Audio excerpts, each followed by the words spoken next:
نئے سال کے موقع پر یعنی 1 جنوری کو ایک مسلمان کو کیا کرنا چاہیے اور کیا نہیں کرنا چاہیے، اس سلسلے میں مادر علم دارالعلوم دیوبند کا کیا فتویٰ ہے، میں آپ کی خدمت میں پیش کرتا ہوں۔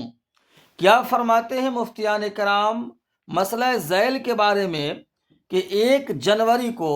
ہیپی نیو ایئر یعنی نیا سال منانا یا پارٹی کرنا کیسا ہے؟ اس سوال کے جواب میں مادر علم دارالعلوم دیوبند نے یوں فرمایا کہ نئے سال کے موقع پر اجتماع کرنے کی ضرورت نہیں ہے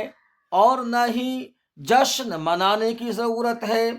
اور نہ ہی کوئی پارٹی کرنے کی ضرورت ہے، یہ سب غیروں کا طریقہ اور نقالی ہے۔ پھر ایک مسلمان کو کیا کرنا چاہیے، اس کے بارے میں دارالعلوم دیوبند نے فرمایا، نئے سال کے ذریعے ہمیں مزید اعمال صالحہ کرنے کا موقع ملا، اس پر اللہ کا شکر ادا کیا جائے اور اپنے سابقہ اعمال کا جائزہ لے کر برے اعمال سے توبہ کرے۔ جو آپ نے گزشتہ ایئر میں جو آپ نے برے اعمال کیے اس سے توبہ کرے اور اچھے اعمال میں اضافہ کی کوشش کی جائے۔